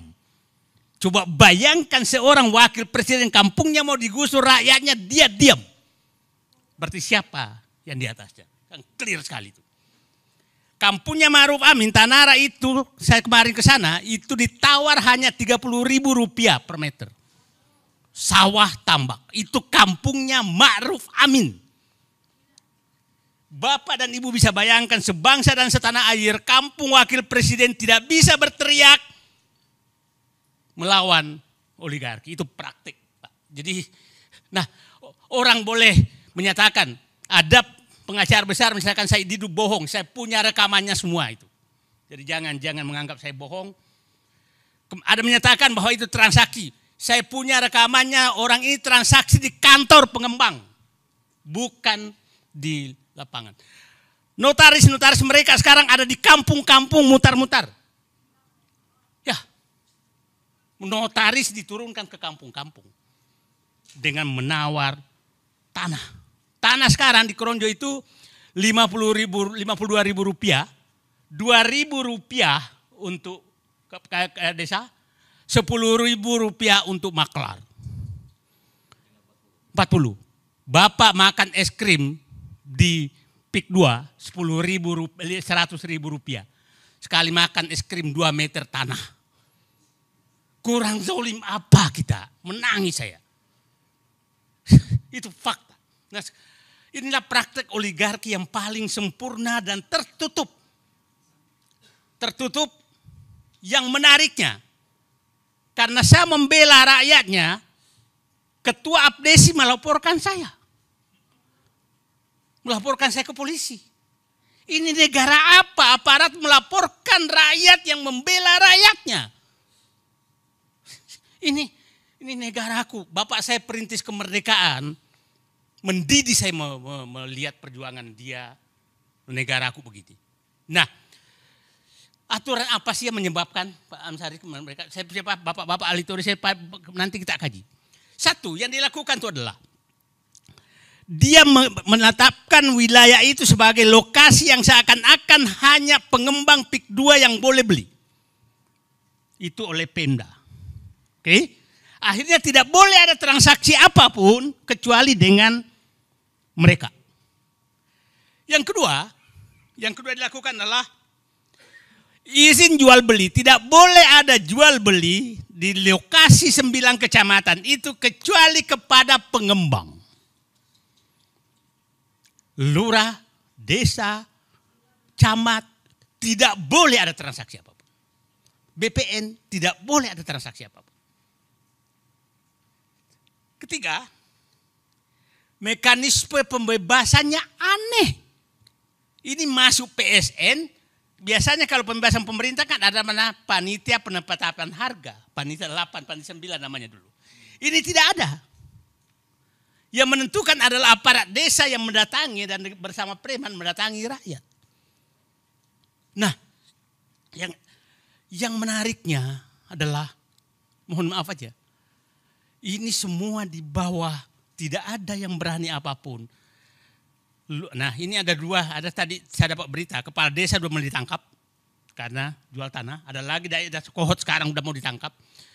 Ini memang pelakunya adalah Abdesi, kemungkinan marah. Karena begini, saya datang ke lokasi, tahu-tahu ada kantor pembebasan lahan PT Kukuh Mandiri. Didukung oleh Abdesi Kabupaten Tangerang. Loh, kok ada begini? Gitu kan? Terus saya ke lokasi Pik 2, PT Kukuh Mandiri. Oh, berarti Kukuh Mandiri ada Pik 2. Ya kan? Nah, sangat aneh. Sangat aneh. Nah, puncaknya adalah PSN. Puncak aturan yang dibikin. Ingat, PSN diumumkan 2 hari setelah pengumuman MK tentang kemenangan Presiden Prabowo. 2 hari. Dan kita sangat bisa menduga bahwa pelaku daripada ini adalah yang reklamasi gagal, yang ibu kota negara pelakunya juga sama, ini juga sama. Artinya kelihatannya setelah gagal di reklamasi Pantai Utara, dia pindah ke IKN Zong juga, maka dibayarlah dengan PSN Pik 2. Nah, kenapa sih mereka menunggu PSN? Coba kalau PSN itu kan ada 6 fasilitas yang akan diberikan. Satu adalah kemudahan perizinan. Itu faktanya terjadi. Yang kedua kemudahan pembiayaan. Artinya bisa minjem. Yang ketiga ada jaminan resiko termasuk resiko politik. Kan gila ini. Jadi kalau ada nanti masuk resiko politik maka negara yang tanggung. Yang ketiga pembebasan anggaran gejolak sosial. Jadi kalau ada gejolak sosial maka negara harus menyiapkan anggaran untuk, mungkin juga anggaran untuk melaporkan Said itu juga dibiayai negara kali ini. Kita nggak tahu. Nah, yang kelima adalah kemudahan penyelesaian masalah hukum di kemudian hari. Yang ketujuh tax holiday dan bebasan pajak-pajak lainnya. Itu yang terjadi. Nah diseberangkan ke swasta. Sekarang saya masuk ke fakta lapangan. Yang terjadi pemaksaan penjualan. Pemaksaan penjualan bagaimana caranya? Fakta teman-teman Pak Samsir, ini saya berharap bapak-bapak punya waktu nanti kita ke sana hanya 2 jam dari sini untuk melihat faktanya. Gimana orang tidak menjual? Kan begini, di sana tuh kalau Anda akan menjual, dia selalu menyatakan kami tidak mau membeli kalau Bapak nggak mau. Iya, tapi kamu dikepung. Saya punya tanah di sana yang sering pakai. Saya tapi 30 tahun lalu udah punya. Sawah saya tuh nggak bisa lagi saya garap karena irigasinya sudah ditutup oleh mereka. Itu tanah Said Didu. Orang-orang lain semua menghadapi hal seperti itu. Pemaksaan penjualan. Terus mau dijual kemana? Saya akan tradisikan tidak boleh ada jual beli kecuali kepada pengembang. Nah akhirnya berapapun, luas berapapun, maka harus dijual ke mereka. Nah faktanya juga yang bertahan, dulu ada di wilayah mana laporannya harganya masih tinggi, tahu-tahu sudah dikepung dipaksa menjual dengan murah karena nggak ada jalan lagi banjir dan lain-lain. Nah itu yang pertama. Yang kedua, pemaksaan harga. Tidak ada namanya tuh harga berapa. Maunya 50.000, 50.000. Kalau nggak mau ya nggak. Nanti ditimbun aja. Nah sekarang sudah mulai terjadi penimbunan tanpa. Saya kemarin baru turun setahun lalu. Sudah dikasih uang muka karena terpaksa. Sudah lebih setahun, sudah ditimbun tapi belum dibayar-bayar. Banyak yang terjadi dengan harga 50.000 loh Pak, bukan harga. Coba bayangkan Pak, masa tanah segitu di pinggir jalan loh Pak, pinggir jalan raya tuh 50.000. Nah, karena sama semua, pemaksaan harga. Yang ketiga itu pemecah belah keluarga. Ada beberapa keluarga, apalagi yang punya keluarga ASN, maka pasti ditekan ASN-nya supaya mempengaruhi keluarganya untuk menjual. Ada saya tahu kepala dinas di Tangerang, Kabupaten Kerang, itu dikasih pilihan. Betapa pemaksaan seperti itu. Ada kemarin itu masuk, disuruh saling melapor keluarganya. Habis itu masuk penjara, terpaksa dia jual tanahnya. Ini pecah belah antar keluarga di bawah. Nah itu terjadi. Kemudian kalau keterlibatan aparat itu sangat nyata. Nggak ada tempat sama sekali untuk mengadu. Kalau saya ke lokasi, tahu ada motor ngiung, nggak jelas tuh.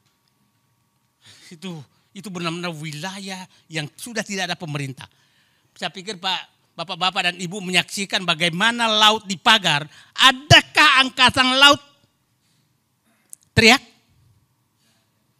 Adakah kepala desa teriak? Adakah camat teriak?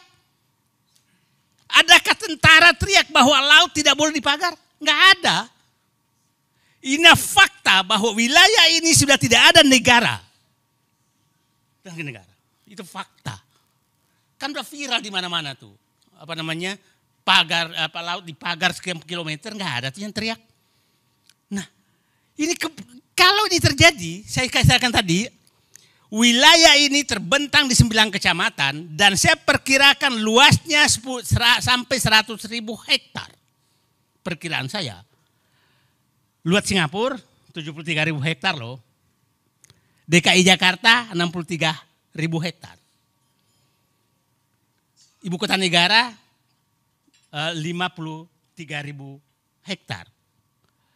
Ini 100.000 hektar. Kalau sampai ke Merak, karena saya ini kemungkinan sampai Merak itu bisa sampai 150.000 hektar. Nah, orang menyatakan hanya 100 sebentar. Bapak kalau nanti punya waktu, masuk ke batas PIK 2 sampai sekarang jalannya tuh dibangun sampai batas Sungai Cisadane, Sungai Kohot. Itu 35 km, Pak. Baru 2 kecamatan. Panjang jalannya sudah 35 km. Nah, kalau sampai ke sana itu saya yakin 100 km kali 10 km lebarnya saja udah 100.000 hektar. Nah, terus kalau dia membantah, selalu menyatakan kami hanya PSN di 2.800 hektar. Sebentar, Anda pasang papan nama PIK 2 semua di seluruh kecamatan tersebut. Itu papan namanya, fotonya ada di saya semua. Jadi jangan lagi ada mau membohongi rakyat. Nah, yang ketiga tadi keterlibatan aparat sangat susah. Karena yang melakukan transaksi di bawah itu pasti lewat aparat desa. Aparat desa lah yang turun ke bawah. Nah, ketakutan rakyat sudah keterlaluan. Ketakutan rakyat. Kemarin saya dengan Pak Jaki turun itu, Pak jangan difoto, udah kayak begitu Pak.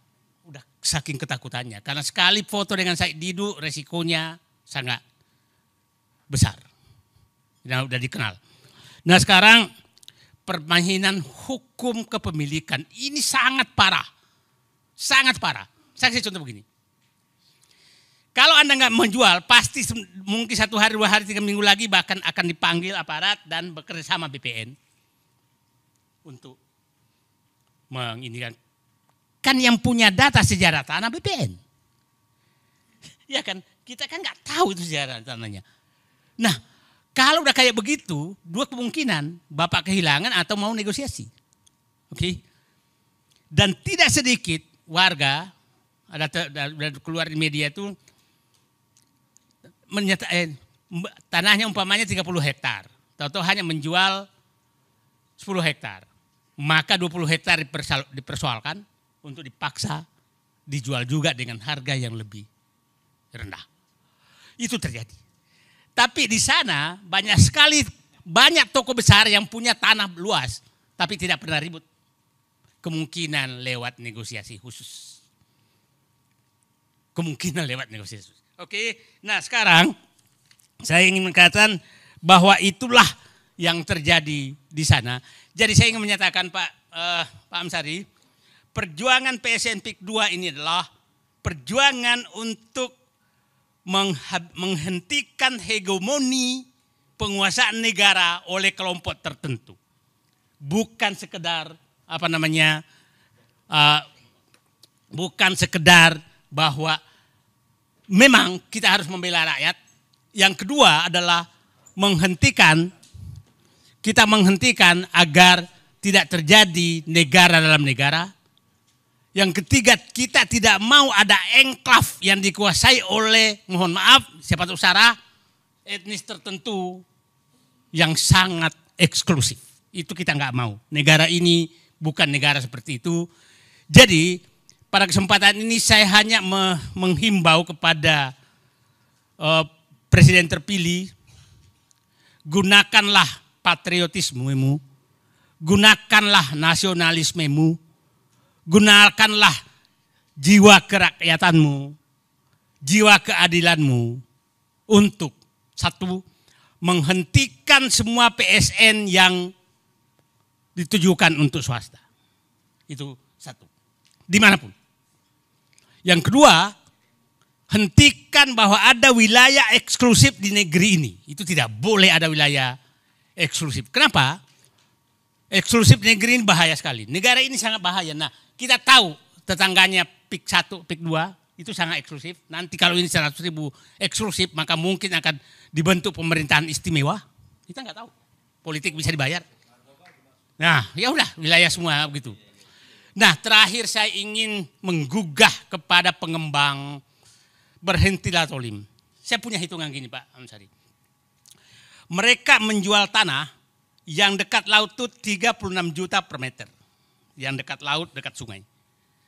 Yang di tengah-tengah 21 juta per meter. Kalau saya rata-rata berarti harga jual 25 juta per meter. Saya bilang begini, belilah tanah rakyat 1 juta. Oke. Sogoklah pemerintah, politisi, aparat 1,5 juta per meter, berarti 15 miliar per hektar. Saya singkat nyogok. Berarti lebih tinggi sogoknya dari harga tanah kan. 2,5 juta per meter ongkosnya. Biaya pematangan lahan 2,5 juta juga deh, 5 juta. Oke. 5 juta kali 1,4 karena ada fasilitas sosial 40%. maka saya perkirakan berarti 6,5 juta rupiah biaya tanah. Saya masukkan bunga bank 50%, maka kosnya kira-kira 1 meter itu, karena itu 9 juta rupiah. 9 juta rupiah. Anda jual 25 juta rupiah, berarti Anda masih untung 16 juta. Kurang biadab apa kalian mau membeli tanah rakyat 50 ribu? Anda masih bisa untung. Saya izinkan lo nyogok, Pak. Bayangkan, Muhammad Said Didu mengizinkan menyogok. Nah, tapi di mana? Itu kan hitungannya sederhana. Karena saya tahu harga tanah. Saya katakan ke mereka, kalau Anda sudah beli tanah rakyat 1 juta rupiah per meter, maka Said Didu berdiri di depan membela Anda. Tapi kalau Anda zolim membeli tanah rakyat dengan 50 ribu rupiah, maka kita, bukan Said Didu berhadapan, seluruh rakyat Indonesia akan berhadapan dengan Anda terhadap kezaliman Anda yang didukung oleh pemerintah lewat PSN. Itu saya pikir ulasannya. Terima kasih. Assalamualaikum warahmatullahi wabarakatuh.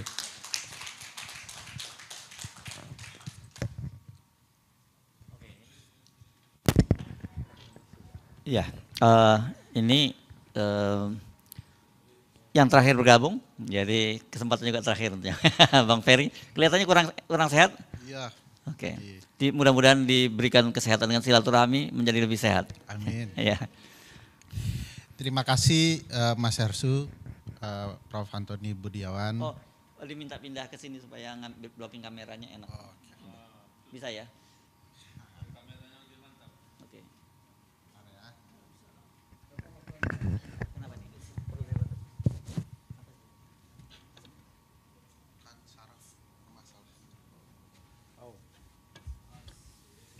Oke, sambil break saya jalan. Ya, oke. Ya. Oke. Bung Ferry. Oke, gimana, udah bagus blocking kamera? Penting itu. Oke, yuk. Pak Said Didu, Bang Adi, Mas Hardi tadi juga saya lihat. Saya mohon maaf terlambat datang. Tadi pagi tidak bisa jalan, tiba-tiba jadi harus ke dokter. Kenapa tetap hadir dengan kondisi begini? Ya sayang saja membiarkan perjuangan Pak Said Didu sendirian. Kan? Mantap. Problematika PIK 2 dan PSN ini sudah jadi gejala nasional. Problematika PSN bukan ternyata tidak hanya di PIK 2, tapi hampir di seluruh wilayah tanah air. Ada sesuatu yang janggal dengan program strategis nasional. Strategis bagi negara, tapi tak strategis bagi warga negara. Itu problematikanya. Salah satu kecacatan besar dari program strategis nasional ini, kalau kita mau sigi dari perspektif Undang-Undang Dasar, yang saya sadar betul Mbak Bibip pasti mengurai hal yang sama. Bayangkan pasal 33 ayat 1 Undang-Undang Dasar kita itu sudah mulai dengan teks yang berbunyi, perekonomian disusun sebagai usaha bersama. Dengan pendekatan azas kekeluargaan. Pertanyaan besarnya, di mana sifat perekonomian dengan sebagai usaha bersama? Bersama siapa? Begitu ya. Atas azas kekeluargaan yang mana? Keluarga siapa? Keluarga Pak Said Didu yang ada di wilayah tanah beliau atau keluarga Pak Mulyono kan? Ini keluarga bisa macam-macam gitu ya. Jadi pendekatan konstitusional saja di titik awal merencanakan gagasan PIK 2 ini sudah bermasalah. Belum kalau kita menggunakan pendekatan pasal 33 yang lain ya, misalnya bumi, air, dan kekayaan yang terkandung di dalamnya dikuasai oleh negara untuk sebesar-besarnya kemakmuran rakyat. Pertanyaannya lagi, rakyat siapa? Rakyat yang mana? Apakah rakyat yang disebutkan oleh Pak Said Didu menguasai perekonomian kita? atau rakyat yang kemudian secara politik telah menyumbang ratusan miliar dana untuk kepentingan politik kelompok tertentu? Maksud dibentuknya pasal ini adalah seluruh rakyat Indonesia. Bagi saya, kalau kemudian program strategis nasional itu tidak strategis bagi seluruh rakyat Indonesia, maka dia bukanlah sesuatu yang konstitusional. Dia pasti inkonstitusional. Nanti tadi sempat diceritakan soal bagaimana laut dibatasi, diberi pagar. Nanti kalau cerita soal pasal 28H, ya, soal betapa lingkungan hidup harus baik, jadi tempat tinggal yang baik bagi seluruh warga negara Indonesia, ini juga jadi masalah. Belum lagi kalau kita bicara pasal-pasal hak. Pasal-pasal hak, pasal 28 jenisnya banyak sekali di Undang-Undang Dasar itu memberikan jaminan tidak hanya untuk sekedar setiap orang, tetapi juga jaminan bagi setiap warga negara. Bayangkan pilihan kalimatnya, setiap warga negara berhak untuk hidup. Nah, kalau tanah-tanah bisnis itu kemudian diperuntukkan untuk segelintir orang, sudah pasti ini tindakan-tindakan yang melanggar hak orang, hak setiap warga negara. Pertanyaan besarnya, kok bisa negara mengabaikan konstitusinya? Kok bisa pemerintahan tidak baca Undang-Undang Dasar dan kemudian menentang Undang-Undang Dasar itu? Saya punya keyakinan bahwa Undang-Undang Dasar itu adalah sesuatu yang embodied, ada di diri orang. Orang tahu kebutuhannya dan pasti itu dibicarakan di Undang-Undang Dasar. Lalu kenapa tidak ada kesadaran pemerintahan? Ya sederhana, pemerintahannya punya kepentingan yang lain. Ya daripada membela Pak Said Didu, lebih bagus yang membela saya di bisnis pemilu kemarin.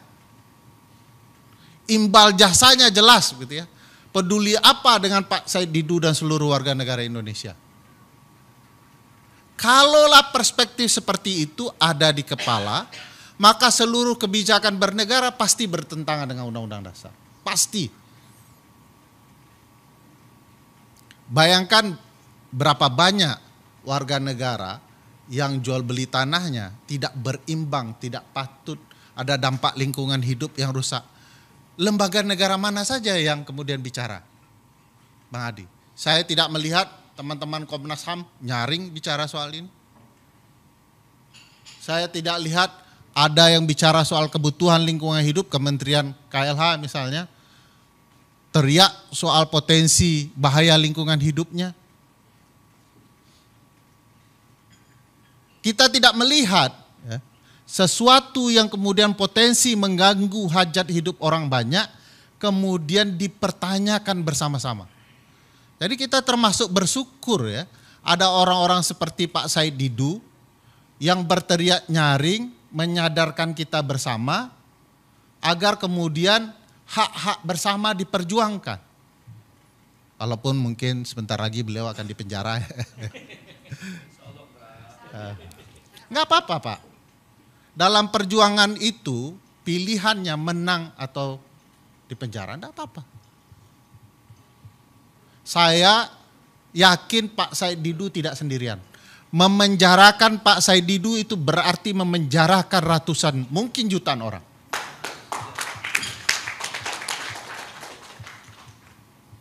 Kan kemarin sudah dapat pelajaran tuh. Publik diam-diam dipukulin terus, disakitin terus, tiba-tiba bak-bah ya, bergerak menyerang seluruh simpul-simpul politik ada di Republik. Dan belum berhenti. Kemarin Garuda Biru, September lambangnya Garuda Hitam. Itu mengindikasikan satu hal yang sangat penting menurut saya. Coba Anda bawa satu dari kami, Anda rasakan bagaimana pergerakan kami. Dan saya tidak terbayang kalau kemudian kesadaran orang bahwa apa yang dirasakan oleh warga negara yang ada di PIK 2 itu juga berdampak kepada hak kami, kepada lingkungan hidup kami, kepada kelayakan keluarga kami, kepada hak kami untuk berekonomi. Lalu tiba-tiba mereka marah dan kemudian bergerak bersama. Saya tidak terbayang, ini siklusnya bisa simultan. Ya. Kemarin ada teman-teman mengatakan begini, ya, ini kebiasaan takut bicara mungkin. Jadi mikrofonnya jauh terus. Kalau senior saya yang di ujung itu udah puas di penjara tuh. Dan beliau bersedia menggantikan Pak Said Didu, saya dengar. Saya pikir apapun ya, hari ini kalau kita tidak bergerak bersama, suatu waktu kita akan merasakan dampaknya ke kita. Kita tidak bisa melihat ya penderitaan sekelompok orang lain sebagai penderitaan mereka. Kita harus menyebut itu penderitaan kami. Dan apa yang terjadi di program-program strategis nasional, kan juga kita bisa ketahui ya di beberapa daerah itu jadi masalah. Saya ingat Komodo jadi masalah. Di daerah sini juga sudah dikuasai pebisnis yang menjadi objek pariwisata. Saya lupa di satelit Jakarta ini. Yang dijadikan oleh satu pebisnis Pak Haritanu. Oh, Lido. Lido. Nah, PIK 2 juga sudah kian besar dan saya pikir tanah yang dikuasai luar biasa. Saya tidak tahu ya apakah kemudian Jakarta dan sekitarnya begitu penting sehingga kemudian seluruh tanah mau diambil oleh kelompok bisnis tertentu dan nanti ibu kota dipindahkan gitu ya. Nanti rumusan bisnis itu akan juga ada di seputaran Jakarta. Menariknya, kawasan aglomerasi yang termasuk pasti PIK di dalamnya, itu bukan kebetulan ya, dikuasai oleh wakil presiden kita ke depan. Menurut Undang-Undang Daerah Khusus Jakarta. Jadi bisa menarik juga ini ke depannya akan seperti apa. Dan Jakarta itu adalah kota dengan ratusan triliun uang yang bisa dikelola oleh siapapun termasuk oleh orang yang nanti akan menguasai kawasan aglomerasi.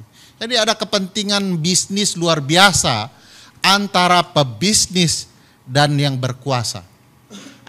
Antara kita yang kemudian menonton bagaimana mereka dengan sombong ya menggunakan kekuasaannya dan para penguasa yang tidak pernah melihat kita dan kebutuhan kita. Nah, menurut saya kalau secara konstitusionalnya ini sudah terang benderang ada problematika PSN tidak boleh melanggar pasal 33, pasal 28, pasal 28D soal kepastian hukum dan lain-lain. Dan tidak boleh merugikan warga negara kita dalam hal dan keadaan apapun. Nah, saya merasa ya ini juga satu titik penting. Kalau kemudian ini gagal kita perjuangkan, bukan tidak mungkin ini akan berimbas kepada isu-isu yang lain dengan kegagalan-kegagalan yang lain. Mari kita buat ini berhasil. Kemarin kalau Garuda Biru bisa berhasil, saya yakin Garuda Hitam juga harus berhasil. Kalau perlu sampai tumbang gitu ya. Sekian, terima kasih. Assalamualaikum. Tadi disebut-sebut itu ada yang berpengalaman di penjara gitu ya. Coba kita minta ke depan dulu, Bang Jumhur untuk menyampaikan sesuatu. Diam-diam kita udah mulai curiga kalau dia diam-diam di pojok begitu kan. Ada mic di situ tuh. Silakan. Terima kasih. Bunyi ya? Enggak. Bisa. Belang.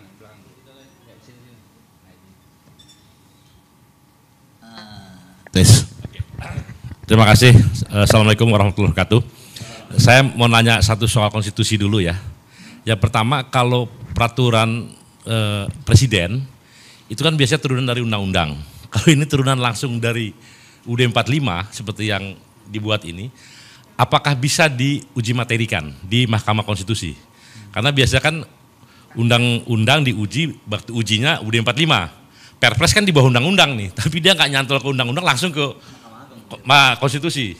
Nah itu bertentangan kan pasal tadi itu. Nah saya menanya soal itu, nanti jawabnya belakangan. Perpres apa?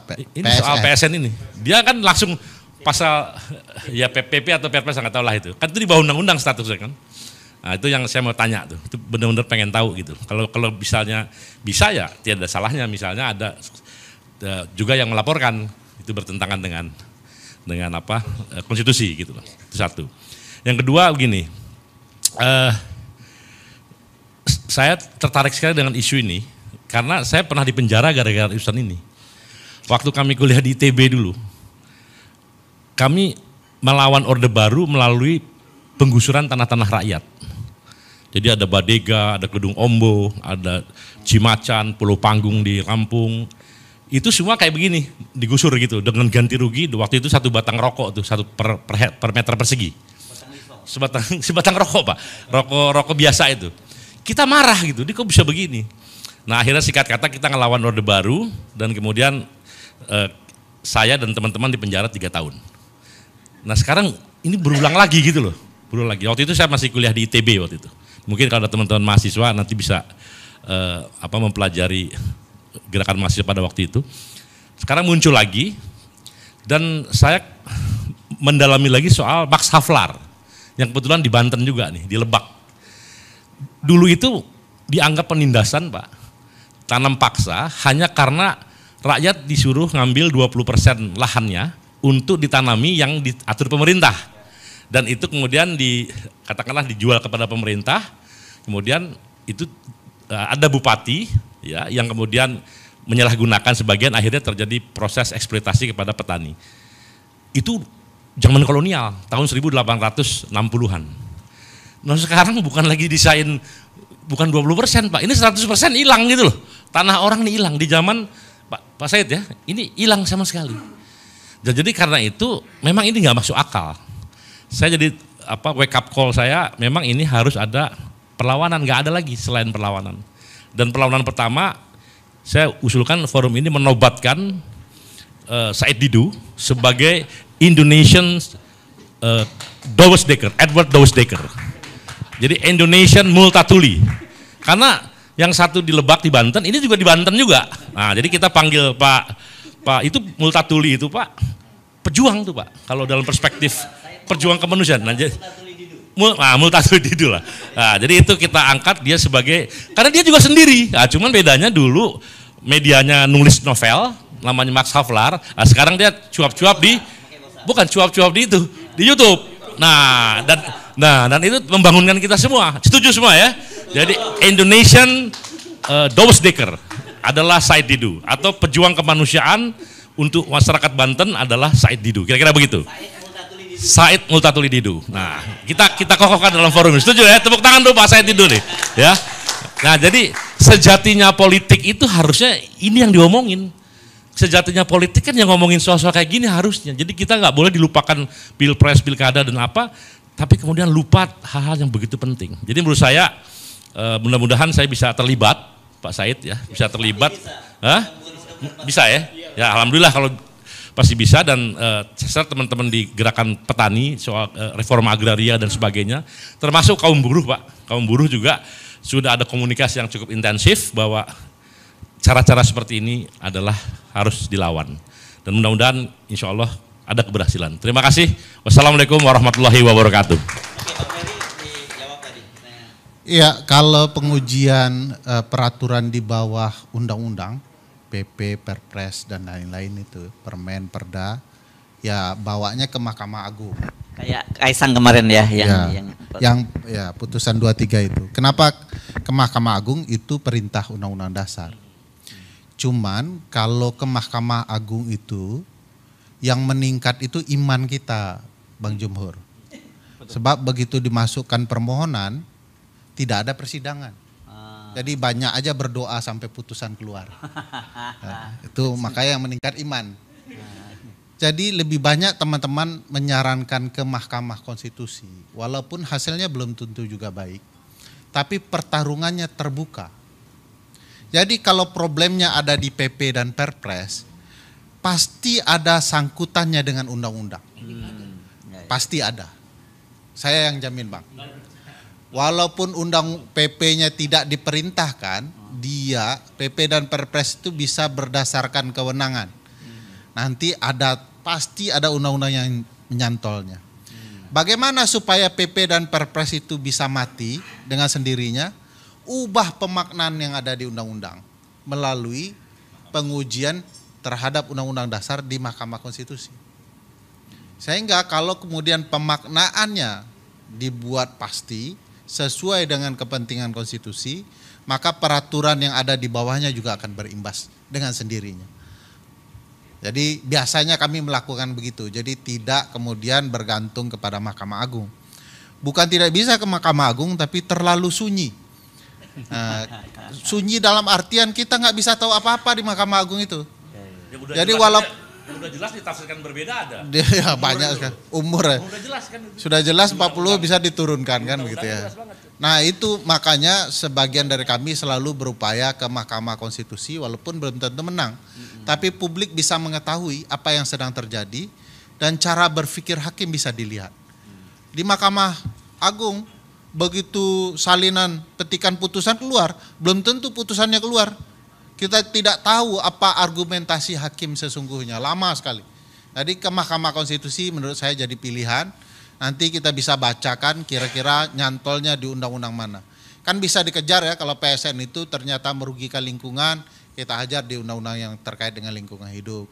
Kalau kemudian ada birokrasi administrasi pemerintahan yang bermasalah, di undang-undang PSN itu kita arahkan kepada pengujian undang-undang administrasi pemerintahan gitu ya. Jadi bisa ke sana nantinya. Jadi harus dibaca dulu yang Bang Jumhur maksudkan PP atau Perpresnya seperti apa. Nah, nanti kita akan arahkan ke undang-undang yang mana. Saya pikir itu. Terima kasih. Oke, terima kasih sekalian konsultasi hukumnya ini ya. Gratis lagi. Iya, gratis. Untuk perjuangan. Oke, tidak terasa kita sampai di ujung perjumpaan kita kali ini. Saya tahu sebenarnya masih banyak nggak puas, tapi lebih baik kita nggak perpanjang di forum ini. Nanti bisa mingle saja, langsung ngobrol di antara kita kalau ada yang perlu hal-hal yang ditanyakan ya. Kalau kita terus dilanjutkan ini akan sangat panjang. Sekali lagi terima kasih atas kehadiran Anda semua, dan paling penting buat kita itu terus menjaga semangat dan jangan pernah berhenti ya. Jangan pernah berhenti mencintai Indonesia ini. Jangan pernah berlelah untuk berjuang demi kebaikan bangsa Indonesia sampai iblis-iblis yang tadi dipaksa keluar dari surga itu hengkang dari Nusantara ini. Saya Rizwan Arif, sampai jumpa lagi. Assalamualaikum warahmatullahi wabarakatuh.